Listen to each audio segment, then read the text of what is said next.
till you turned me around.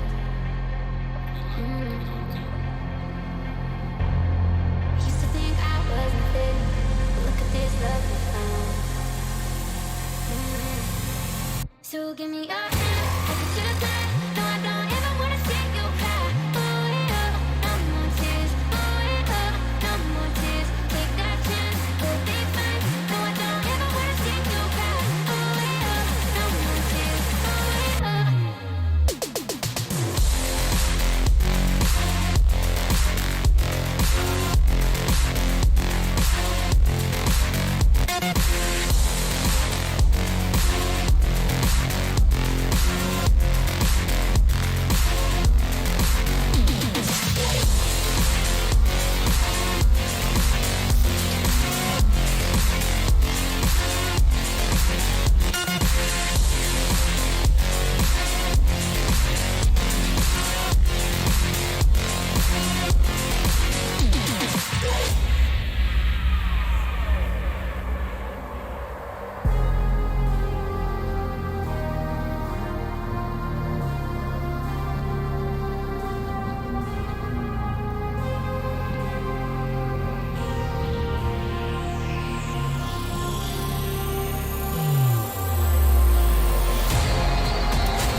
The Temple of Speed waits for nobody. Ladies and gentlemen, it is round 9 of the Simrigs Sprint Series. I'd like to welcome you to tonight's broadcast. My name is Nick Imone, as always. And if the EU race from earlier today was anything to go off of, NA has a lot to prove here. There was a lot of action. If you haven't seen that, highly recommend you check it out when you get the chance. But yes, we are here at Monza. A circuit that you either like racing on or you don't. I personally don't like racing on it, but I love watching the races on it. But we have just gotten into qualifying, or we've been in qualifying, rather. A few minutes have gone by. 15, of course, is what's been allotted. And right now, pole position belongs to this man, Paul Britt, from Australia for Silkcat Racing in the number 37 McLaren. He is looking to make it 2 wins in a row. Of course, winning in his own backyard 2 weeks ago at Bathurst. Only because, well, this man right here, Jaid Hutchinson, was not present. So that perfect season, that perfect win streak broken by the 726 just not showing up. And right now, Hutchinson retakes pole position 46.59. Although the problem with that is that Paul Britt has just done an absolute banger of a time, 46.31. He was 3/10 up, I saw on the Delta. He is already throwing the gauntlet down here in qualifying. Brian Rasco, P5 as well. The top 5: McLaren, Porsche, Ferrari. And Brian Rasco, beautiful livery, I gotta say. I might steal that one. The Skylar Lovrink, the only Italian manufacturer right now in the top 5, but he's not alone. There are 3 of those red, white, and green cars in the top 10. Clifford there in the Lamborghini, he's down in 7th position, and Braden Thompson just inside of the top 10, ahead of Landry by about 3/10 of a second. Alan MacGyver here down in P20, and another qualifying lap. Again, about standard with the Delta. Kevin Parody goes 17th quickest. We're gonna get a good look at his livery at some point. He told me that it was something I should be looking forward to, reminding me earlier today to sync the liveries. It's been a couple weeks since I did that, so we'll see what Parody's got in store for us. But as we let these drivers continue their runs around Monza, we're gonna just take a look back at the standings. Hutchinson still at 1,109. Of course, missing last week, so points haven't changed for the Canadian driver. Lovrink does close the gap up 224, so he's got 885. Or actually, no, I apologize. That has stayed exactly the same. Lovrink also didn't show up last week, but Clifford is only 68 points back, which is a bit better. Last time out, he was 167, so he's done a little bit of work, but he still has a lot to do and only 2 races to do it. In the silver category, Thompson sits atop the pile, 623 points, 193 clear of Wilson, who has 430, so the fight there for top of silver, you could argue, might be done. Sort of depends on how this race goes. Thompson is here, Sanchez is here, as is Zampati. But Sanchez, very important to mention him, he is only 21 points behind Wilson. So with Wilson not being present, Sanchez should be taking P2. I'd be surprised if he didn't. And then for Pro-Am, Brown doesn't have the same luxury that the other 2 top of class drivers have had. Brown has 365 points. Flores, 363. Brown is present. Flores is not, so he does get a bit of a break, though, for this round. He'll be more than happy to take that, and right behind that, Andreasen, 314. He's got 49 points to overcome if he wants to get Flores' position, and I think he should be able to do it. By the checkered flag, of course, barring any sort of, unfortunate mishaps and retirements. And then down in amateur class, Chris Good is still holding on to number 1 there in his category. He's got 237 points compared to Giovanni's 151. That gap's actually increased by 20 points. It was 66 last time out at Bathurst. Now it's 86. And then from Giovanni to Martinez has grown by 2 points. It's only 22 is the difference. Martinez 129. But out of the entire standings across the field, only 2 silver drivers are in the top 10. Everybody else is pro. So that just shows you the gap between those two classes. It's a little bit different in EU. But here in NA, the pros seem to reign supreme in this contest. But we are just under 3.5 minutes here in qualifying. Paul Britt still with the fastest lap here, a 1:46.31. Just under 2/10, or just under 3/10 rather. Hutchinson's got to find some pace, and right now that's not really happening. We've seen Hutchinson at the top of the field every single race except for last week, because again, wasn't here.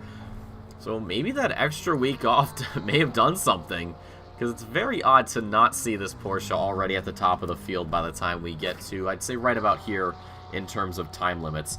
And then Rasco is up into P3, but over half a second. So despite the fact that the top two are absolute missiles, they can't be stopped. There's still a very sizable gap, and then there's 2/10 just about down to Lovering. Carpenter just under a second off of pole position for P5, and then we start with Zampati from Argentina. He's going to be 6th right now, and there is not Jonathan Clifford, but Jonathan Clifford here through Ascari is 7th overall. Deltas right now are either in the red or non-existent.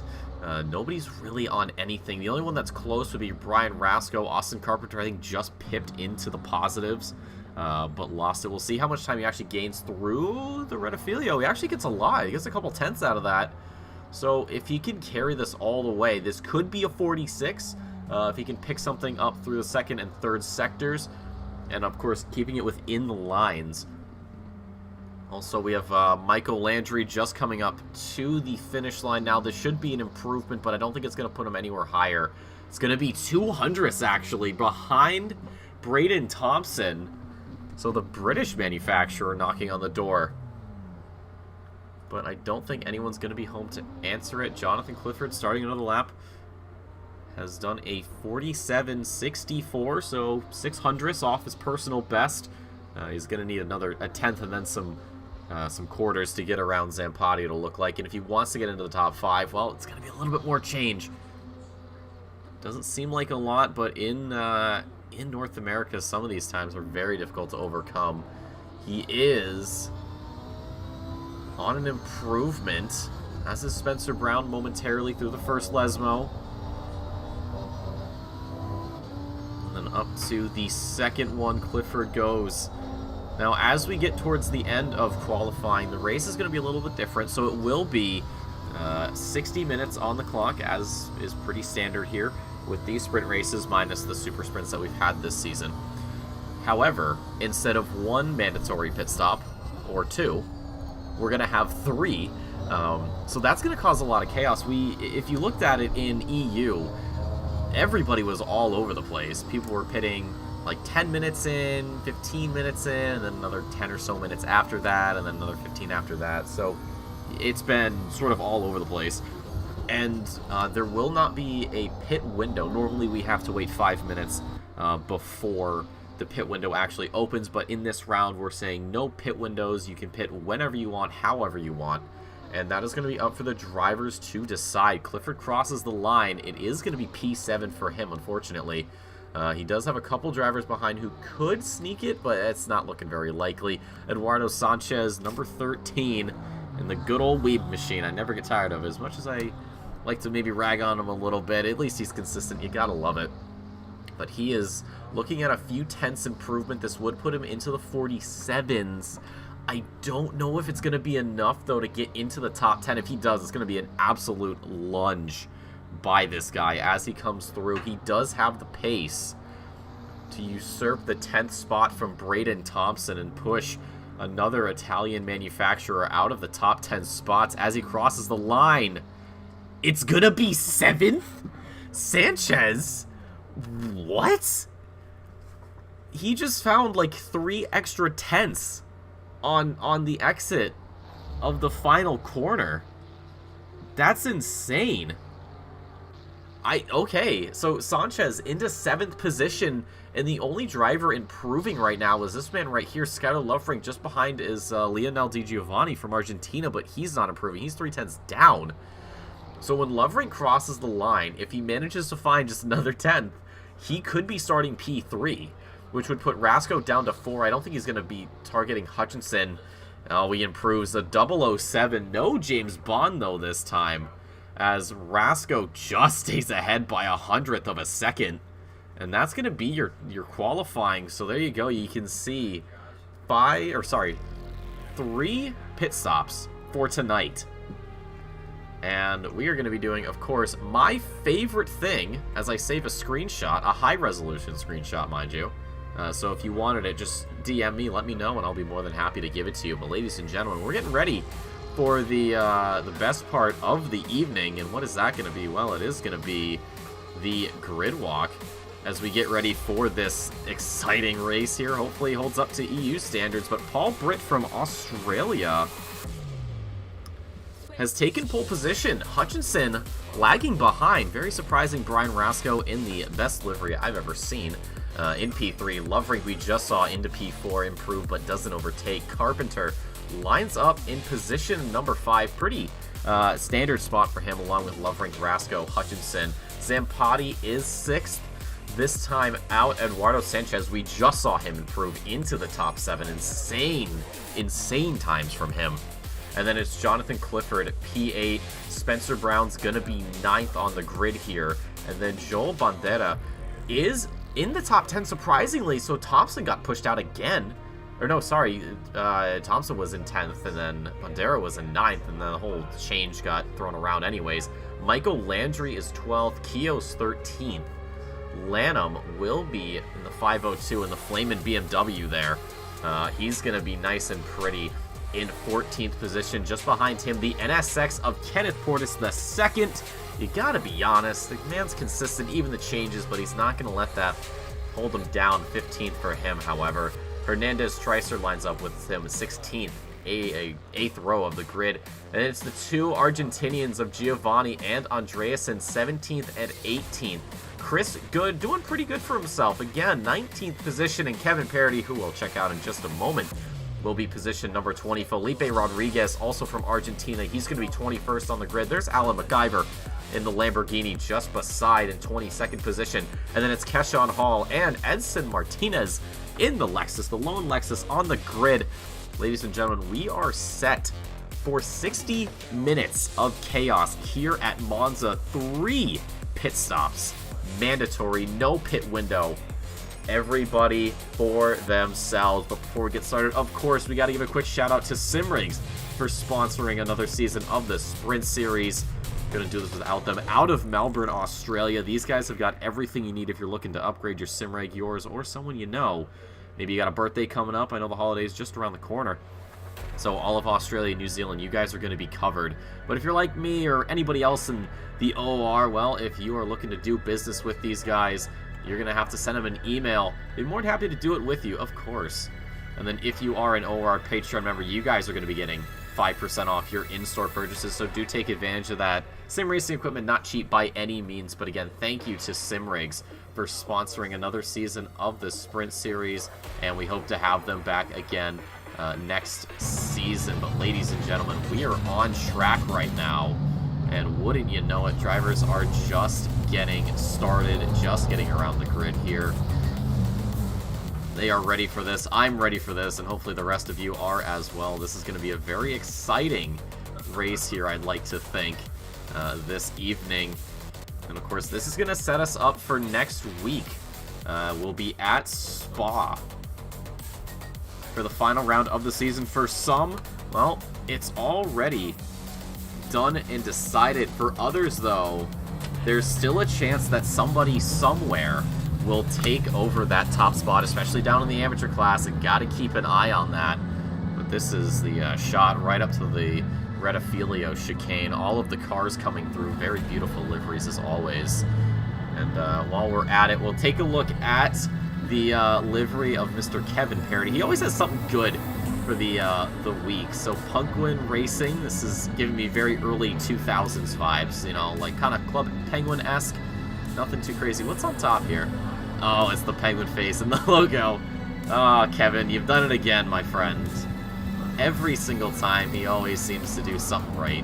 when it comes to the livery, and, well, this is going to be no exception. Nice Linux vibes. Yeah, Riddle, I got to agree with you. That is some good Linux.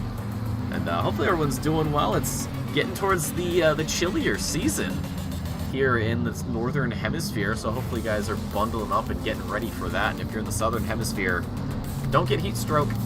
That's not good. I know this organization is based out of Australia, so please, oh please, oh please, make sure you're drinking water, getting some shade, getting some sunscreen. All right? I know you guys got some sunscreen issues down there sometimes. You get to put it on. But here in the north, I'm just getting ready for it to snow, God willing. But like I said, this is the second to last round, the penultimate round of the Sprint Series. And to go from here to Spa is going to be a bit jarring for some, but not for me. In the booth, I get paid to basically just sit here and talk for an hour plus. Not that I mind, but we are getting ready for this race up to the final corner. It's going to be a little bit risky going into turn number 1. Someone behind might get a little bit too hyped, a little too fast, go on the attack, and, well, they might end up in the dark after that one. But other than that, ladies and gentlemen, we're getting ready. Hopefully you guys are too. I have been waiting for this race all day. Cannot contain myself. 1 hour on the clock. 3 mandatory stops. No pit window. How does this play out? Britt on pole. Hutchinson. He wants to get back on top. He's been up there for so long. But ladies and gentlemen, trundling up to the line we go. How is this going to play out at Monza? And it's green, green, green, and we're off to the races. Down towards turn number 1. The Monza Classic does loom, but how do the drivers handle it? There is Sanchez almost going into the side of his team. And I think we just had 3 wide there for a moment. There's Rasco looking on the inside. Paul Britt's going to be 3 wide in the middle. Down to turn number 1. It's done pretty cleanly. A little bit of bumping in the background as everybody slams on the brakes. We do have one of the McLarens just going right through, and then a Lamborghini and the BMW there of Lanham onto the runoff. Paul Britt, like a bolt of lightning, he's just gone. We have yellow flags coming out, and we actually have the virtual safety car getting deployed here at the start of the race. So it appears as though North America is a bit skill-issued into turn number 1. So while we give these drivers a chance to get themselves sorted out, we are going to be taking a look at what happened. We'll go on here with Rodriguez. He had an unfortunately really good seat to the game, if you will. So let's see just how this all went down. We may have to go up a little bit. We'll go right about here into the top 10. So you see some bumps there, the bright pink. I believe that's Keo, and then someone goes into the back of someone else. People stop. Lanham gets punched. And everybody just kind of slows. Oh, there it is on the exit, and then everybody just hits the brakes. That's not how you want to play the game. We'll see if we can get an onboard shot. This is Parody just pulling up to the parking lot. So Monza T1 does it again. Big claps for everybody, and it is going to be Giovanni that loses out the most here. He is way down. Last position. Drivers got to be careful, though. Despite being under VSC, this game does not have a native safety car built in, so collisions are still on. Stewards are very particular about contact. There was, I think, a couple drivers in, I want to say AP, that did get penalties for spinning someone out on accident under virtual safety car. So these drivers do have to be careful, because if they're not, well, they're going to cop a penalty, and that's sort of the last thing you want. Granted, this is a 3-stopper, so you can use that to your advantage, but I'm fairly certain that Paul Britt, I think the gaps may need to be closed up a little bit. See some drivers weaving, trying to get some heat into those tires right now. When you're driving at this speed, those temps are dropping. The pressures might just be a little bit too. And Paul Britt has wasted no time. He's just gotten on with it. What's the gap looking like? There's Hutchinson. He's just gone. He can't even catch up. And we do have one of the McLarens.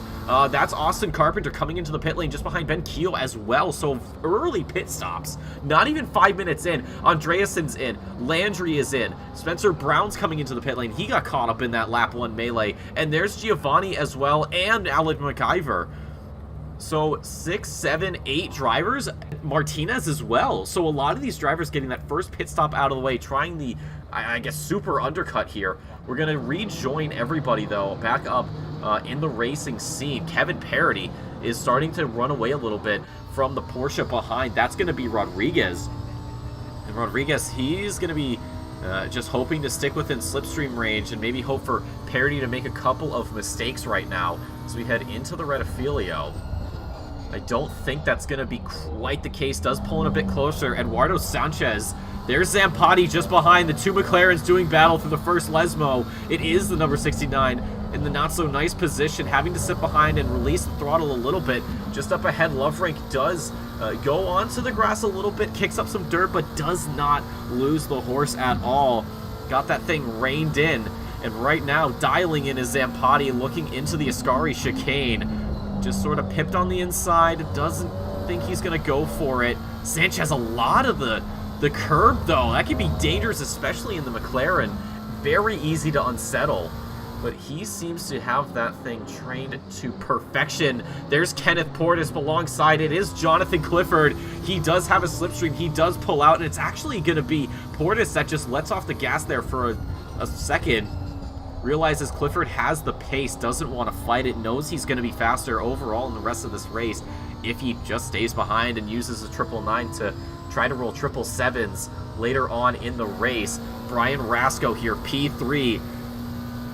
These colors don't run, but right now he's got to do a bit of running because Loverink's in hot pursuit. Sanchez and Zampati as well. Rasco outbreaks himself a little bit, and now we're going to be having, looks like a little bit of a two-package just up ahead.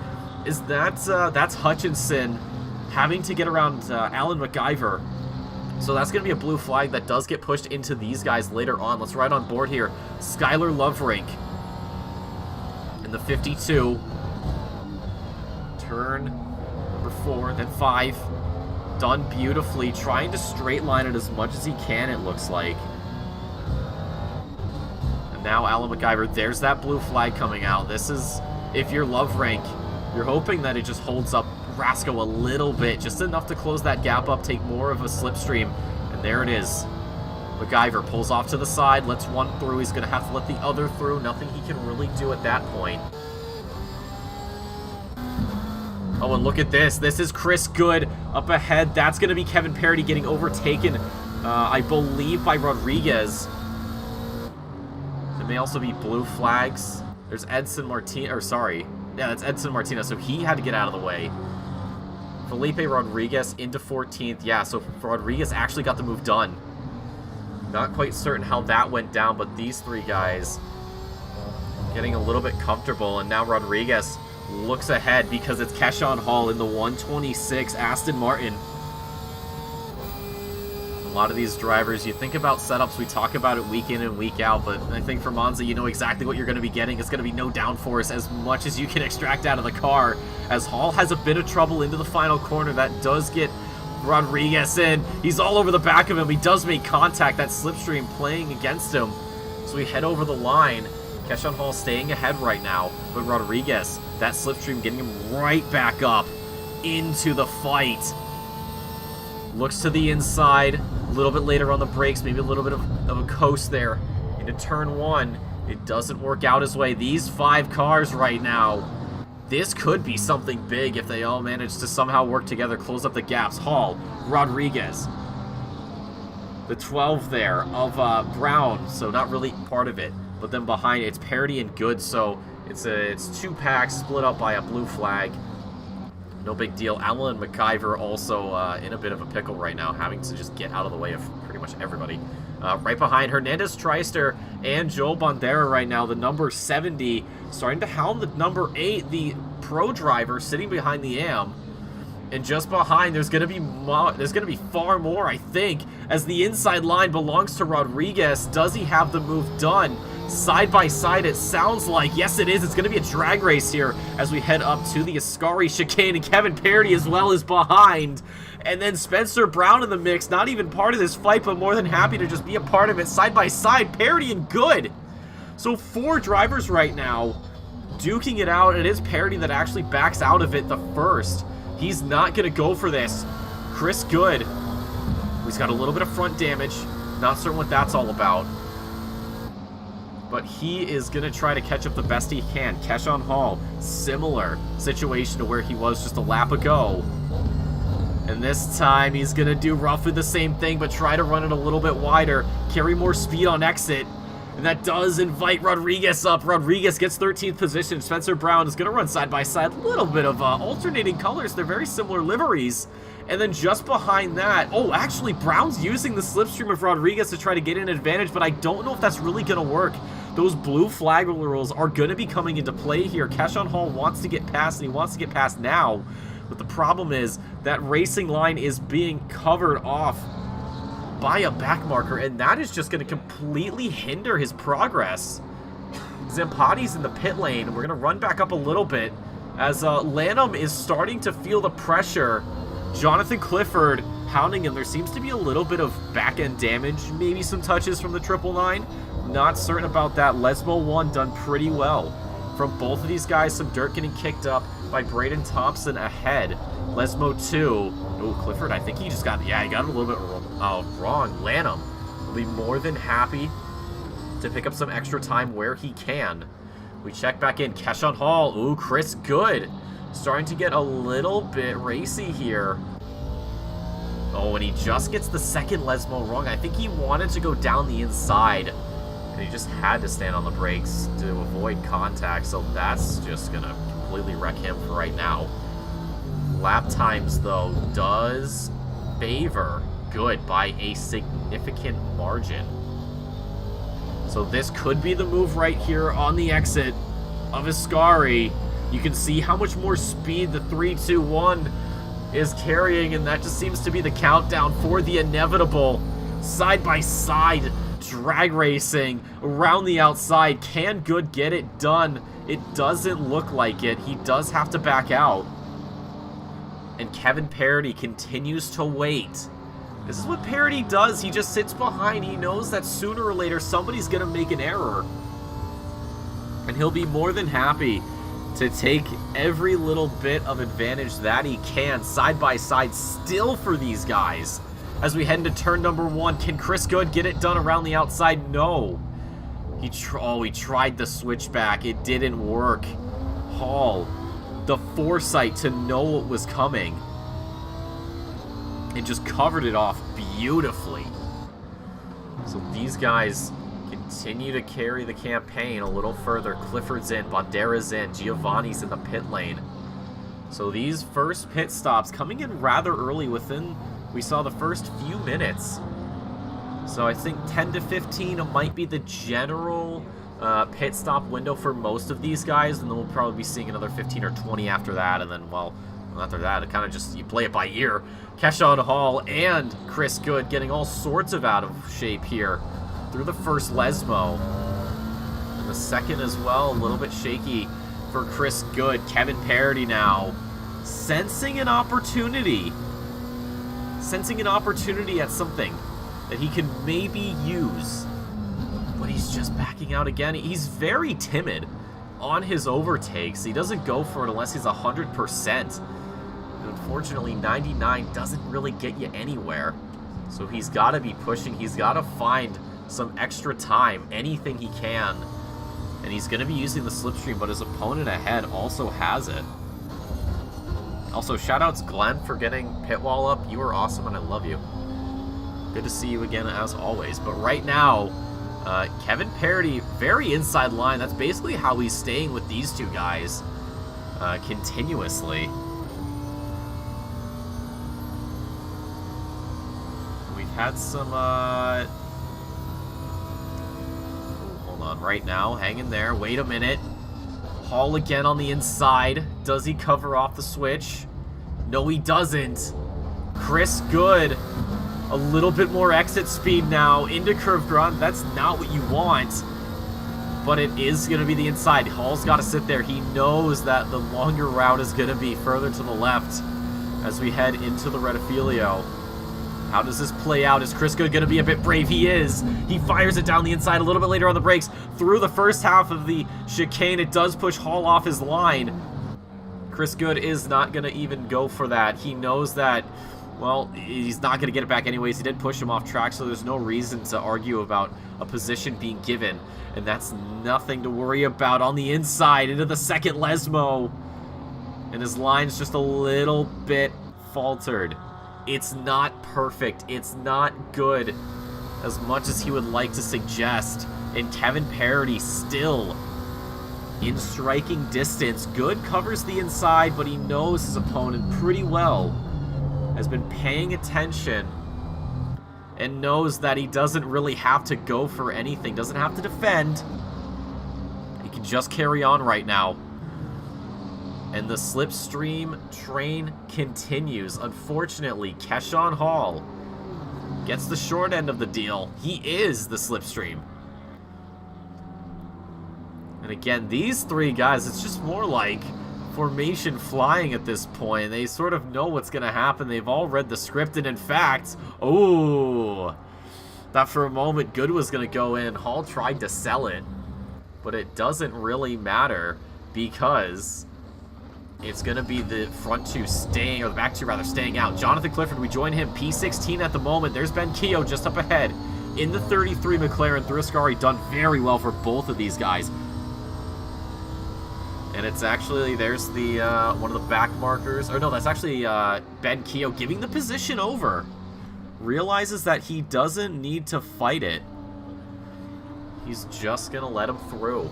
Faster racer, doesn't have to worry about holding him up. He knows that he's just going to be hurting both of them if he stays ahead. So it's a smart move. It's a selfless act. And Kevin Parody, in the meantime, hold on, has gotten around Chris Good. So Good must have had an error at that first chicane. So that has given Parody a chance to jump ahead. Check in Zampati and Andreasen. These are the two Argentinians.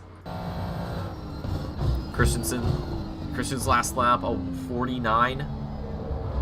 No, sorry, a 51. Zampati a 47, so that must have been a little bit of a holdup. Paul Britt comes into the pit lane. Lovrig's in the pit lane. Sanchez is in the pit lane. Does Rasco follow? No, Rasco does not. Neither does Thompson. Lanham, no chance. Portis could, but decides against it. We're going to rejoin our two friends here. So for right now, Hutchinson does have the lead of this race. But how does that play out? Rodriguez comes into the pit lane for his first of 3 stops this evening. And Chris Good.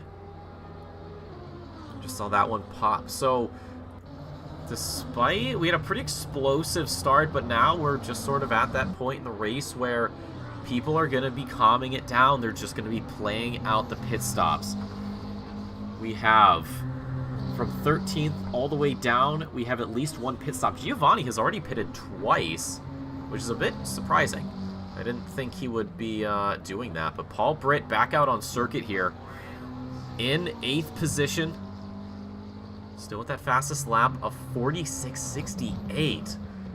Loverink's out of the pits as well. There's Sanchez behind. This could be a possible overtake. But a task easier said than done, especially with a driver as proficient and calculated as Loverink. Race after race, that 52 has shown just why he is one of the biggest threats in North America and why getting past him is no easy feat. Sanchez is going to have to work everything. It's one thing to catch, it's another thing to pass, and let me tell you, behind Loverink, that is something you get to experience firsthand. Hutchinson is in the pit lane. Rasco in the pit lane. Braden Thompson in as well. Larry Lanham will just take the lead of the race, albeit temporarily. Portis passes it up. What about Hernandez? An amateur class driver in the top 10, but that is mostly due to the pit stops. You can see everyone else behind him. Thompson, the only silver driver in the top 10 right now. Sanchez very close to it, but not close enough to actually make much of a difference right now. Check in Felipe Rodriguez and Chris Good behind. This is the battle for 17th position. Rodriguez's last lap was a 56.7 though, so he's got 0.3 over Chris Good.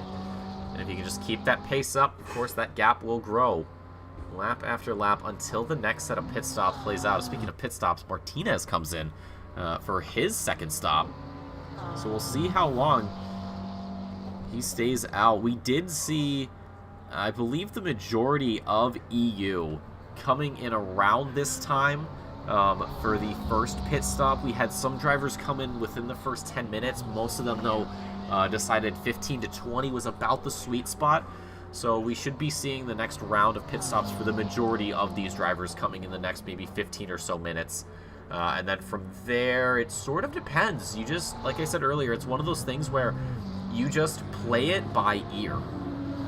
You can't easily sort of predict where you're going to be coming out of the pit lane once you get out there. That's the thing with this three stopper, is that, hold on, we actually have a shot here. This is Chris Good trying to force the issue into turn number 1, heavy on the brakes, perhaps a little bit too much. And Rodriguez sweeps around the outside to maintain his position in 17th, but Chris Good starting to find some of the horsepower there under the hood. Or I guess under the trunk. But he is definitely getting a little bit threatening. Portis is in. Hernandez is in. So we're seeing a lot of those first pit stops. That just leaves Parity and Lanham, the only drivers who have yet to pit so far this race. And as I say that, Kevin Parity's coming into the background there. Oh, hold on. Braden Thompson has Ben Keogh behind. Keogh has been... looks like he's actually been reeling in Thompson a little bit. Last laps aren't indicative. Thompson, I think, had a pit stop, so that's messed him up, or maybe he got caught in some traffic, because Keogh's last lap was a 48.5, and Thompson's was a 55.45. So I'm fairly certain that is not true pace, but we'll actually see what it is as we come across the line. There's the Audi of Giovanni just ahead. Crossing the line, so if 2 minutes, so that was the pit stop for Thompson. And this blue flag comes in. It's going to be an opportune time for Thompson. Does Keogh manage to slip through? Yeah, he does. Okay. I thought for a minute Giovanni was going to be in the wrong place at the wrong time, and that would have tripped Keogh up, but thankfully the Argentinian knows what he's doing. Or, sorry. Yeah, the Argentinian. He's from Argentina. I forget. I was looking at the wrong flag for a second. But no, very good driving from the blue flags. And this, I was going to say this earlier about the three stopper, is it really does just jumble the field up. It causes a lot of confusion, which I think is pretty spicy. And what is spicy right now is Ben Keogh getting a move done on the exit of the Renifilio.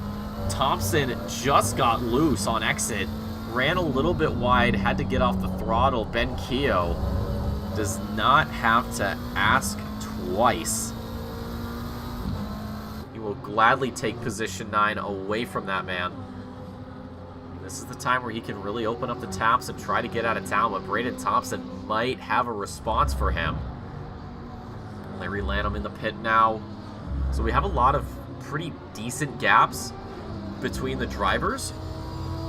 But this is sort of the main battle right now. We have a couple half-second gaps, but I'm fairly certain that is just blue flags. But Braden Thompson really just wants that position back. I think Keogh just got a little bit loose on the exit there. Maybe got the throttle down a little too soon. And now he pulls back onto that front straight. Does stay ahead. Braden Thompson, the 48.11, or sorry, 150.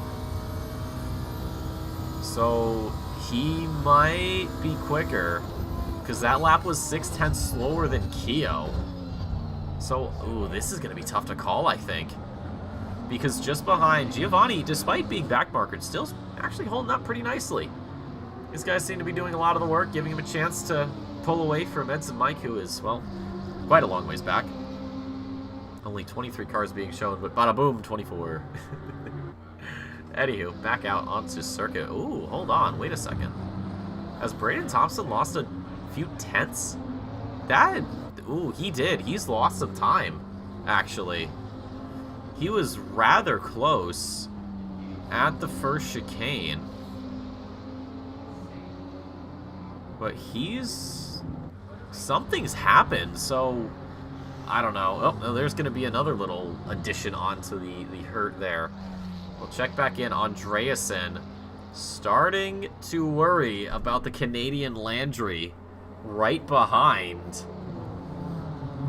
Right now, lap does favor Landry by about half a second.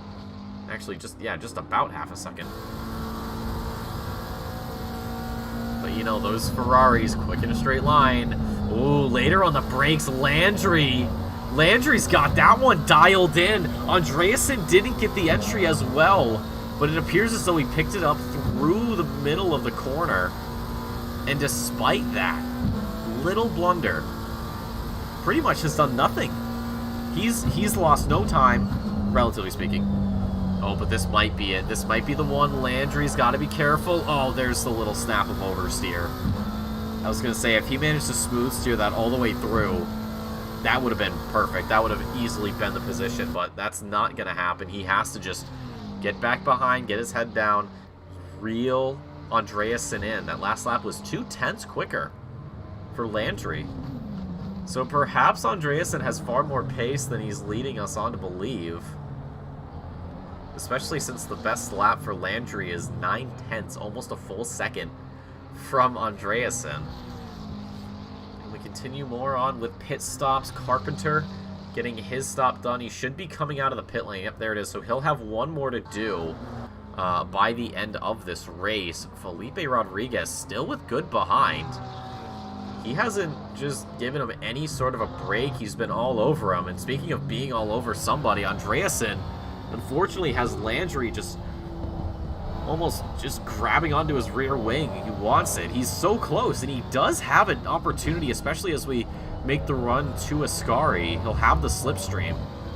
But the question is, how much extra speed is he actually going to get by the time we get to the corner? Andreasen, oh, he's sitting on the inside already. Now he's sitting in the middle. He's not really giving any options, but decides that he wants to sit on the racing line. Does Landry have it in him? Fires it down the inside. And that is going to be the position. Landry. Cool heads prevail. He snatches up P11. Andreasen, it didn't look like he put up much of a fight. Not like it really mattered. There's Lanham and Portis fighting for position number 8. That is something, I gotta say. Oh, I was going to switch to Zampati. Zampati's in the pit lane. So he's getting ready for another set of tires, second to last. And Portis has to sit on the inside right now. Needs to defend this corner because Lanham hungry for another position on exit. Oh, Lanham, I think he just spun the rears a little bit. And that is that. So Landry gets away just barely. Or sorry, Portis gets away just barely. But Lanham does have the ability to gain that position. It's just a matter of time. Because his lap is 2 tenths quicker than Portis. And his best lap is 3 tenths up. So Lanham 110% has the pace. It's just about making sure you gather all that pace at the right time. So we'll keep these guys in the back pocket for now. Zampati's in the pit lane. MacGyver, Keogh, they're going to be getting their second stop out of the way. So my prediction was a little bit off. I did say 15. It looks like we're getting the next batch at about 10. Actually, 10 to 15, so I might have been right. But the vast majority of the field still has to do a pit stop. We'll sit here on the rear wing, hopefully not affecting the air all too much of Portis, as he is staying on the right side. This will be defensive and then slowly meanders to the middle. Keeps Lanham guessing. Ooh, over under almost for the BMW, but covered off beautifully by the 84 Honda of Portis. And I think Lanham may be going into the pit lane. No, he just sticks to the inside line, wants the shortest run. But Portis, all that speed, pretty much nullifies that. Andreassen's coming into the pit lane as well. Here, just about 30 minutes to go in this race. And your race is still being led by this man right here, Paul Britt. Looking to make it 2 in a row here, and you can see just how far back Hutchinson. This is a very uncharacteristic position, but when you take a look at the standings, you have 1,109 points to play with, and your closest rival is over 200 points behind. It doesn't really matter, because the man who's over 200 points behind you is literally behind you. Behind you. There we go. So it doesn't really matter. Hutchinson could just take the rest of the season off, and he'd be fine. He could retire right now, and it wouldn't matter. Nobody's going to catch him. Unless somehow Loverig wins this race and the next race. Or at the very least, gets enough points. I think you would need a first place finish, and then 75 points after that, which I believe is somewhere down in like 9th, 10th, somewhere in that ballpark. But anyways, that doesn't matter. What matters right now is this man right here, Larry Lanham, with some speed right now, but the BMW, it's just struggling, it feels like. Doesn't matter how good he's getting it, he's just not gaining the speed he needs. Granted, yes, the Honda is not the beast it used to be, but it's still got some of those claws there. And again, the short line for Lanham. Very good steering, very solid, nice and smooth. On to lap 15 for these guys, as Rasco and Clifford are in the pit lane. So they'll be one set of tires away from being cleared for the rest of this race. Keogh is in the pit lane. We had something happen to him. I think he disconnected at one point. Thank you for pointing that out, Glenn. I meant to mention that earlier, and then I just completely forgot. No, he had I saw his name pop up on the top, so he might have had a slight disconnect. So that is pretty much his race over and out. At this point, he's just got to go and get to the checkered flag, get some points, but I don't know how well that's going to do for his campaign here. Rodriguez and Hall are in the pit lane for their second stop. So everybody from 1st up to 9th still has to do 2 more, and then there's a bit of a gap with Rasco, Clifford, 10 and 11, and then it's good parity. And, well, Rodriguez right now, and then Brown, Bandera, these guys all have another pit stop that they need to clear before we can get happy. Or get fully happy, at least. We've had a very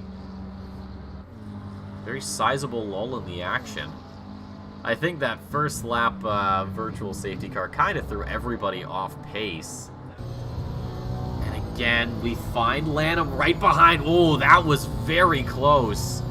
Pulls out of the slipstream, but it's like he just hits a brick wall the second he steps out, because Portis has everything he needs. Lanham, oh, that was so close. Almost losing that Beamer. And Portis, again, escapes with P5, just barely. You know what? A position defended is a position defended, as long as you do it cleanly. But Portis, he's using a lot of luck right now. He must have, you know, put 10 in the luck tree and then sort of just tossed everything everywhere else. Loverig's in the pit, Sanchez, Hernandez, good. All of these guys in the pit lane now. So, yep, I was right. We are going to be getting all those pit stops 10 to 15 minutes after the first one. So then that means we should be seeing the final pit stops in the last, I would say, 15 to 10 minutes of this race. I think is when we should be all clear. Spencer Brown coming into the pit lane. Currently position 15 at the moment. Was 14th momentarily, but Jonathan Clifford just passed him by. No problems there. Brian Rasco in position 9 right now. Right behind the Ferraris, I believe that's Loverink. Although that would be a very odd thing to see, because Loverink is actually there. Okay. So, anywho. Ah, there we go. Positions got updated. Thanks, ACC. Appreciate you. Bandera's in the pit lane. Paul Britt. Oh, and Hutchinson. So, Hutchinson mirroring Paul Britt. So, how far ahead will Britt be by the time he crosses the, or by the time he gets out of the pit lane? Because Hutchinson tried it as best he can. Braden Thompson coming in. Spencer Brown coming out. There's Bandera. If I had to... Didn't he just come in? I think he might have forgotten tires. Very important that you throw new tires on when you're required to do that in a race. I've never done that personally. I'm surprised. But there goes Britt. He's off the jacks. And Hutchinson, too. Trying to, well, peel out as quickly as that 50... kilometer an hour will let him. It's fairly certain it's kilometers. Yeah, it's kilometers. I think that's like 30 something in usable units, but anyways. So, out of the pit lane, Britt still has the best lap at a 46.6. Hutchinson has a 47.0. So, Paul Britt is currently on track as parity, just sandwiches himself between the two. Oh, Spencer Brown. 30-second stop go. Hopefully that gets swapped over to a 10-second penalty. But for right now, yeah, it's pretty much Britt's game. He's just gotta wait for the next pit stop to come through. Again, 10 minutes remaining in the race. That would be my call. And with parity holding up Hutchinson, although probably not intentional, that's just gonna be very good. For that man. Doesn't really want to waste any time at all. And we have had a retirement. Ben Keogh, according to the man, oh no, this isn't a retirement, it's an explanation. The blanking game crashed to desktop with no explanation. So that's just gonna hurt. Kevin Parody. Oh, this is actually a fight for position. I thought this was a blue flag situation, but it might as well be with Hutchinson just streaming on by. No big deal. So yeah, always rough when the game crashes. Keogh, I don't know if he'll be coming back out on circuit. Hopefully he does. Giovanni, though, is off the circuit as he's in the pit lane, and Spencer Brown should be serving the stop go 30. That is 4 track limits. So, not a pit lane speeding. I always forget. I get my penalties mixed up. Kenneth Portis is in. Michael Landry's in the pit lane. That is such a nice looking livery. I love the colors, too. So, Landry, if you watch this later, good work. I don't know if you did it or someone else did, but whoever did, phenomenal. But, of course, it is going to be Brian Rasco with the best livery. Rasco, if you see this, great livery. Good job. Best one on the grid. But, yeah, we've had a very long lull in the action. I think a lot of the chaos should happen right at the end. Once all of these pit stops are cleared and racers are getting ready to just get these laps grinded out and get ready for the final race of the season. I will have all the points updated by the time we get to Belgium. Pretty short flight from Italy, relatively speaking. Keep in mind, for the point distribution, Hutchinson leads over 200 points over Loverink. Right now, Loverink has to worry about Clifford. That's his #1 enemy. That's the guy that he needs to watch out for the most, because if he's not careful, he could be losing second place overall to the 999.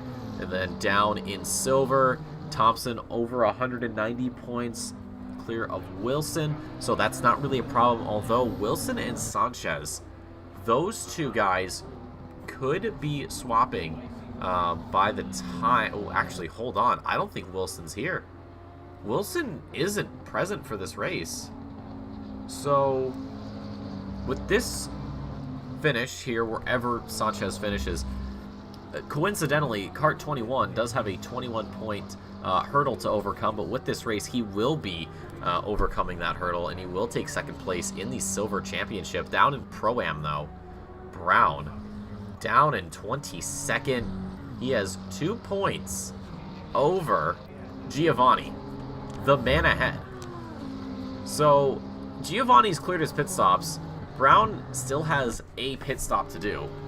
Now, if the 7 1-4 can just do what he needs to do, keep the Audi pointed in the right direction, and just go where he needs to go, then 100% he is going to be taking over the lead of the... oh no, sorry, I read that wrong. It's Brown and Flores. I can't read. I apologize.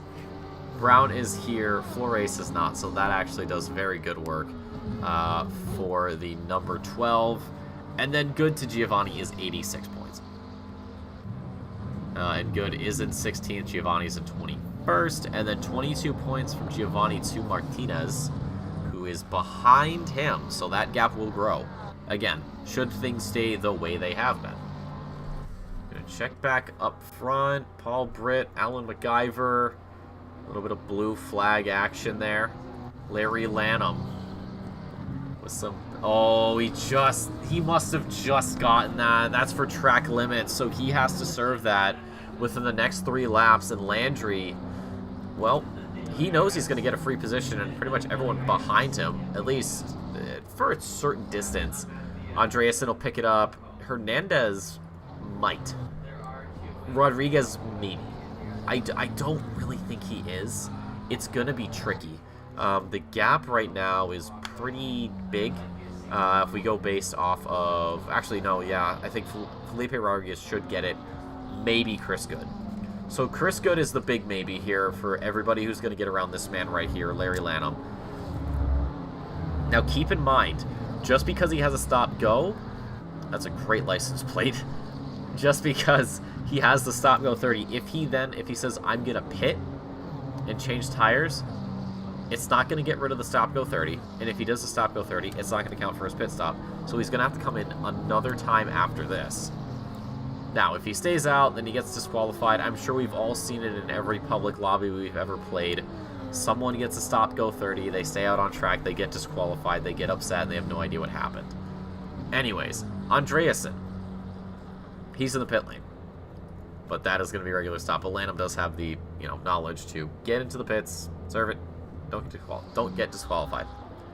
Right now, Austin Carpenter, Brian Rasco, the 2 McLarens. This is for 3rd. And just behind is Loverink. Loverink struggling a bit, though. His last lap is about 4/10 behind Rasco. And Rasco does have half a second right now. Compared to what Carpenter's got, the fastest lap, though, is just about a 10th and a half. Into Ascari. What does Rasco do? How much... different are their setups? Oh, there's an oversteer one way, oversteer another way. Rasco's got to just run it wide. Very scary situation for him. That could have gone horribly wrong. We've seen plenty of drivers lose it there. A car just veers one way and then snaps the other, and well, at that point you're just a passenger. So that fire snuffed out by his own doing. But how much does that actually take time? If this lap ends up being faster still than Carpenter, as Carpenter does a 55, Rasco does a 81. So it did affect him. Not too much, though. They both stream past Andreasen. So, pit stops cleared. Martinez, Giovanni, Andreasen. Everybody else still has 1 to go. And then there's Guillaume. Unfortunate. Larry Lanham, though, comes out P17. There's Jaid Hutchinson. This is going to be a blue flag situation because Hutchinson's in 2nd place. Lanham's down in 17th. And generally speaking, when that happens, you got to let him through. But Alan MacGyver is sitting behind 18th right now. Could he somehow... Oh, that was a big snap. That was scary. I was about to say, maybe he could find a way, but I guess not. And another... Oh, he's having problems right now. There is something with that Lamborghini that is not happy with him. We check back in. Brian Rasco and Austin Carpenter. And behind is Loverink, but that is a blue flag. Andreasen should be letting him through here. Let's hope we see it before the shot cleared. But as we check behind in the blur, it is going to be the Ferrari that's ahead. Around the blue flag can continue. And at the next time of asking through Ascari, Rasco gets it done nice and clean.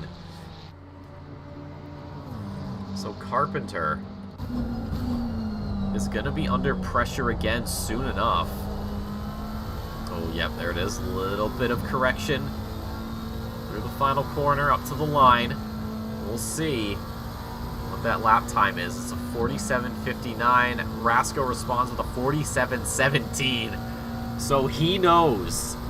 He knows what's going to happen. But the problem is he doesn't know how it's going to happen. He doesn't know if it's going to happen, but he knows that something will. Tries a little bit of an over-under. Carpenter as wide as he can to try to carry more speed. The McLaren, the 135 behind. She's angry. She's hungry. She wants it. The inside line belongs to the red, white, and blue. Carpenter tries to cover as much as he can. And it is Rasco that backs out, and Carpenter, he just plants it right in the middle of the corner. There's nothing that can be done. Completely throws Rasco off his rhythm. Lesmo won. 0 issues from there. Oh, slight release, and Rasco runs it wide. So that slight release is not going to matter all that much. Carpenter using a lot more of the runoff, though. Everything he can, trying to pull away. We're going to check in, I believe, Portis. Yeah, he's starting to get a little bit worried. Palms may be sweating. We are in Italy, so spaghetti may be on the table right now. Landry behind, P11. His last lap of 48.3, Portis a 49.0. Now, whether that is back marker or general pace, doesn't really matter all too much, because if Landry keeps himself neat and tidy, then it should be his position. Keshawn Hall's in the pit lane for his last pit stop of the evening. 15 minutes and 14 seconds to go here at Monza. Carpenter's in. Rasco! That's a brilliant move from Rasco to mirror that pit stop. He knows if he stayed out, that was going to be a lost position. But he knows better than to just stay out. We rejoin Landry in the slipstream. Grab 6th gear, side by side into the final corner. It's Portis, though, having to defend as much as he can. What can he do? Sanchez is in, Clifford's in, Zampotti's in.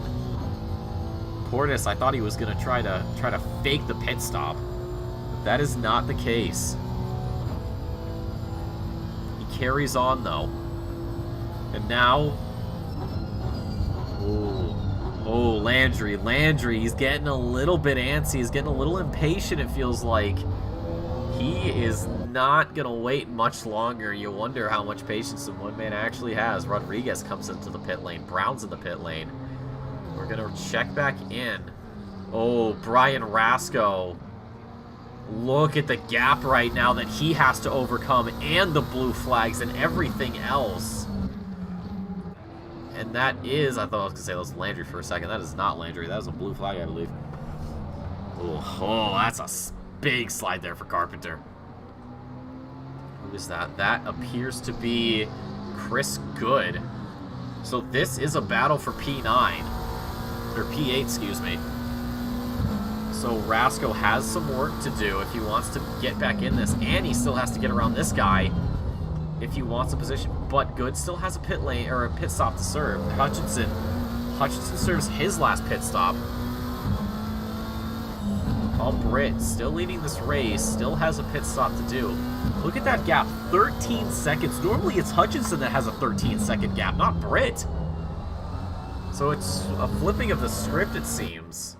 Chris Good does not get the second Lesmo as right as he would have liked. Braden Thompson coming into the pit lane here in just a moment. There it is. Now Brian Rasco perhaps could overtake. He's got a lot of work to do. Landry's coming into the pit lane as well. See the gap right now. Good has been losing his pace, though. He is not as confident as the other McLaren. Look at this. McLaren's from 6th down to 10th. A few Lamborghinis there. Only one in the top 10. But Brian Rasco, he wants this. He knows he's up for it. And he doesn't have to fight for it because Good is getting ready to get that final set on. Get to the end of this race. So now for some of these guys, it does become, how close are you? If you're close enough, do you mirror? Do you stay out? Do you overcut? Do you undercut? What is the plan? We did see Rasco go in the same time as Carpenter, but it has not been the best. He's a long way back right now and has about 3 or so seconds to overcome, and he has just a little bit over 11.5 minutes. Paul Britt in the pit lane for the last time. Gonna get some fresh Pirellis on there and get back out on track. We'll check back in. Braden Thompson, hold on. Eduardo Sanchez, I've not seen a lot of him this evening. He's challenging for position 8. But time is running out. The pace of Thompson is, even best lap isn't faster. It's still about 0.6 towards Sanchez. So this is interesting because we're seeing a lot of this. We're seeing a lot of overall faster laps. We're seeing a lot of best personal best in the moment being faster, but nobody's been able to convert. And if they do, it's simply because of someone going into the pit lane. So does Sanchez fall into the same trap, or is he able to find his way out of it?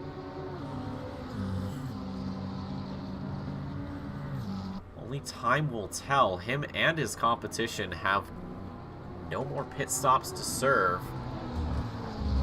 And this really is the place to be.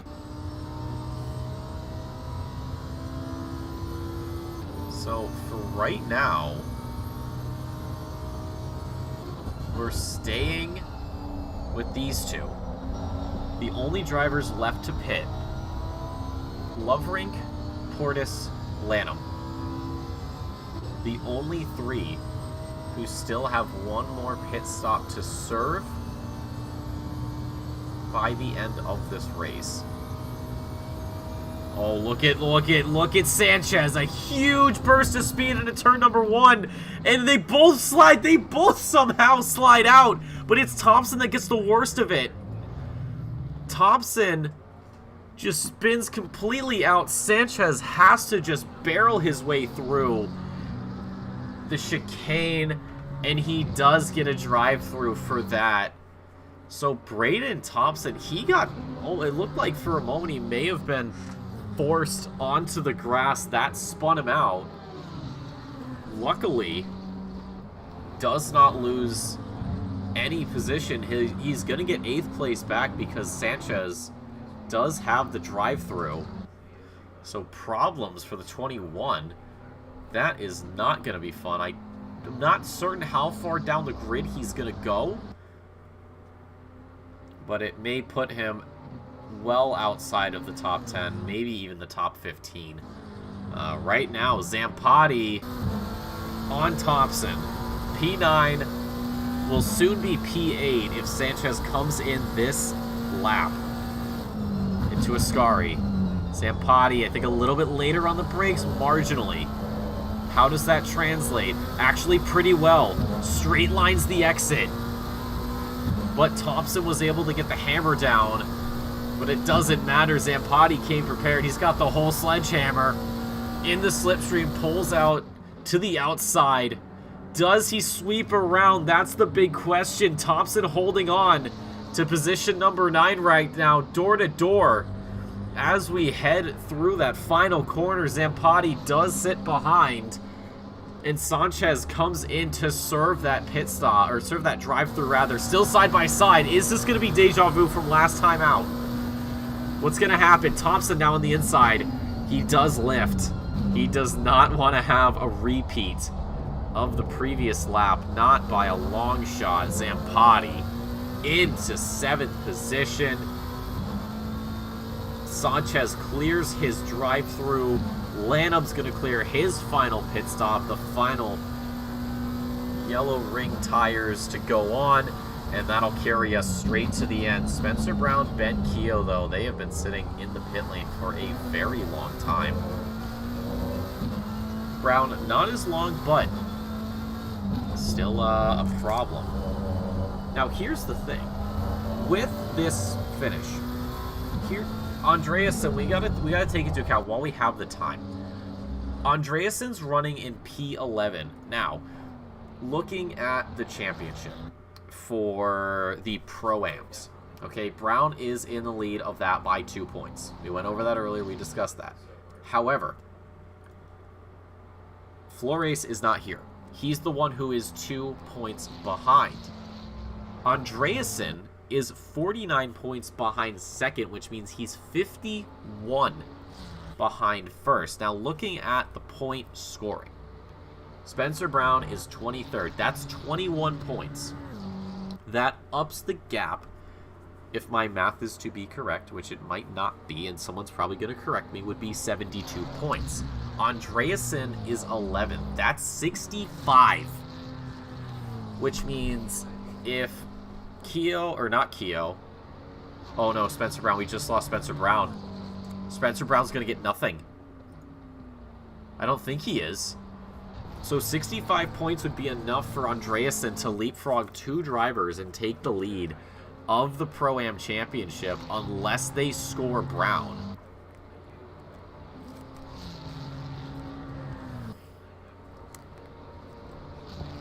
And there is some strife in the relevant channels. We will not go into it. But yeah, this is if Brown doesn't get points for this race, then Andreasen will take over the lead, but there is still going to be some uncertainty, some danger for the Pro-Am Championship. So that's important to remember because things could change going into Spa. Andreasen could be unlucky. Andreasen could lose it. It's all possible. But again, if Brown does manage to get scored for this, which might be a bit difficult because he never saw the checkered, but then again, Keo probably won't either, then he has a 7-point gap, but I believe if my math was correct-ish, then he'll, I think, have maybe a 10 or so point gap going into the final race, so still a very good chance for Brown to overtake. And at Spa, it may play into his favor. Not certain on that one. But ladies and gentlemen, 4.5 minutes to go here at Monza for North America. This will set the stage for some next week at Spa. For others, well, the crown is already there. They just gotta wait for the fireworks to go off, for the banners to be dropped, and the confetti to fall before they are able to do it. And one such driver is this man right here, Jaid Hutchinson. Second position, Skylar Lovering down in 5th. This race will not matter. Hutchinson will extend his championship lead. Paul Britt on track to make it 2 in a row, back-to-back here. Are we going to have only 2 winners this season, or does somebody come out of the woodwork and win next week? Could we have 3? I gotta say, this has been a quite a Max Verstappen treatment from the Canadian. But still some time. We'll hold on. Andreasen with Sanchez. So Sanchez, that drive-through has put him in 12th. But his lap is quite rapid compared to the Ferrari just ahead. Just over a second. I say just over. It's 1.4. Andreasen. Oh, Sanchez, you got to be careful. Through Lesmo 2. Oh, he just saved that McLaren. That was so close. That car just sort of drifted one way and it almost snapped the other, but Sanchez just holding it down.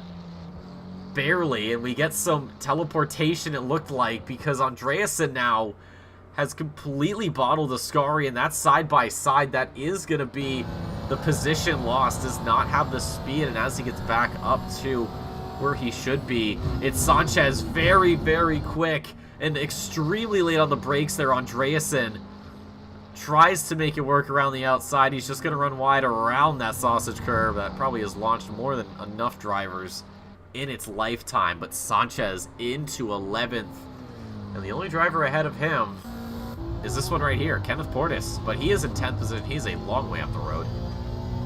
pretty much no chance barring some very odd change. Oh, Keshawn Hall, Larry Lanham. Oh, Hall has not gotten Ascari too well. Now the BMW pulls alongside.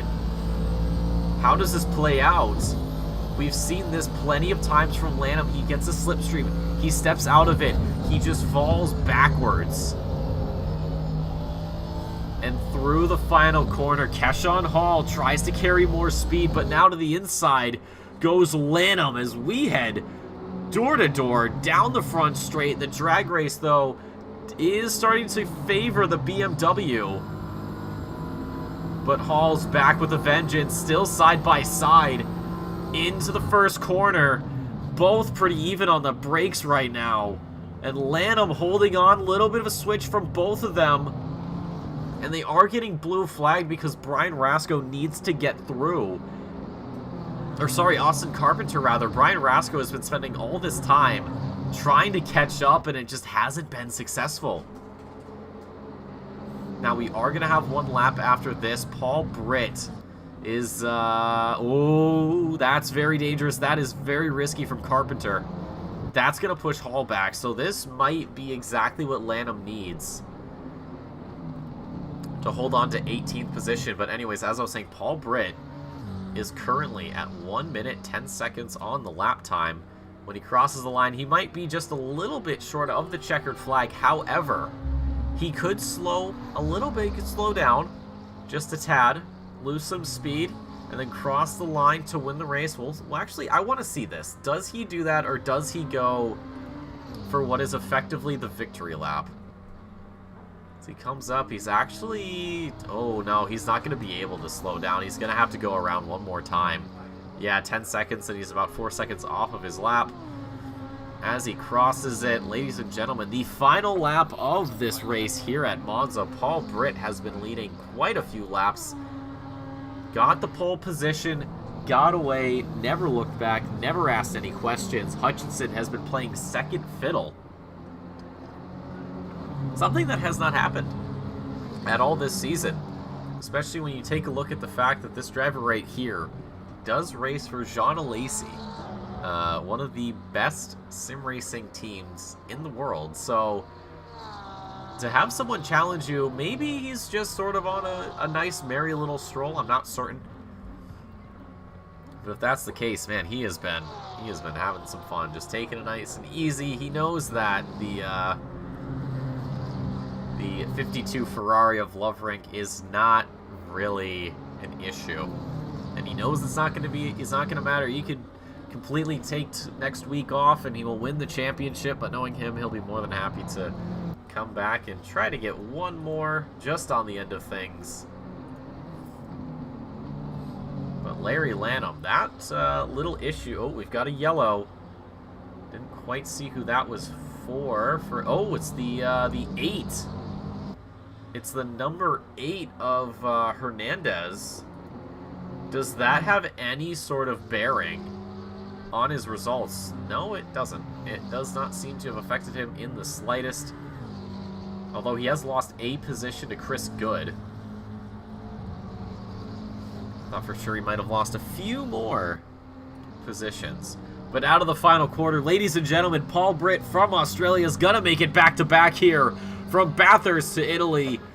He has done it, and he has cleared Hutchinson by a gap that we have not seen. 6.7 seconds. Hutchinson on the podium, and Austin Carpenter has held off Rasco for P number 3. Rasco will be 4th. Loverink out of the final corner as well. He's going to be 5th. Giovanni Parody, Lanham 16, 17, and 18. Jonathan Clifford still has a little bit of a hike to go before he finally gets his P6 finish. Same with Brandon Thompson for 7th. Michael Landry for 8th. He has given it his all, but he has been unsuccessful. Has not found a position over Thompson, but he'll be more than happy to take home P8 in the top 10. Zampotti's going to be 9th, and Kenneth Portis, take a bow, man. It feels like it has been a while since I have seen you, but especially in the top 10 in the Honda. This man is so loyal. Ladies, if you're looking for a guy who's going to be so loyal it hurts. Well, this is your man. He will never leave you, much the same way he never leaves that Honda. Now, we saw one of the McLarens going a bit slow. I don't think that was really anything. There's Sanchez, P11 for him. Andreasen in the home crowd car is only good enough for 12th. Rodriguez in the Porsche makes it 13th. Good's going to be 14th. Hernandez Tricer is going to be 15th, and that'll round us out on the grid. But look at the top 10. 2 silvers. The rest are pro. And much the same way that our standings sit, well, that is going to be a familiar sight. But ladies and gentlemen, that is going to do it for us here tonight at Monza. And Paul Britt goes back-to-back this season. We'll take a look at the final results. Paul Britt, of course, just about 7 seconds clear of Hutchinson. Not the biggest gap we've seen, but he'll be more than happy to take that one with a grin on his face. Then it's Carpenter P3, Rasco, Loverink, your top 5. And then for the rest of those 5, well, it's Clifford, Thompson, Landry, Portis, Zampati.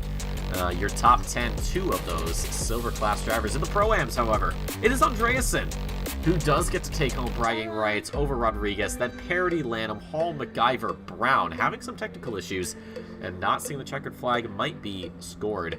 Then the amateurs, Chris Good, Hernandez, Giovanni, Martinez.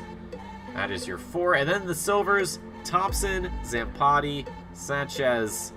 And that'll do it for us here before we get going. Of course, one quick final shout out to Simrigs for sponsoring Season 14 of the Sprint Series out of Melbourne, Australia, servicing all of Australia and New Zealand. If you're looking to upgrade your sim gear, well, they've got you covered. And if you happen to be like me or pretty much anybody else here on the North American grid, except for Paul Britt, you can send him an email and they'll be more than happy to do some business with you. Holidays are coming up, so maybe we start thinking about those presents, guys. And of course, if you're an OR Patreon member, you guys are going to be getting 5% off your in-store purchases, so do take advantage of that. This hobby, not cheap by any means. But again, thank you to Simrigs for sponsoring Season 14 of the Sprint Series. We hope to see him again in Season 15. But ladies and gentlemen, that is going to do it for us here tonight. We are off to Spa next week, the last round of this Sprint Series. And for some, the war has been won. It's just about taking your spoils. For others, one final showdown is what's going to separate them from victory and defeat. But on behalf of myself and everybody here at the OR, we'd like to thank you so much for stopping by. Hope you enjoyed your stay. And as always, stay safe, stay beautiful, and we'll see you next time.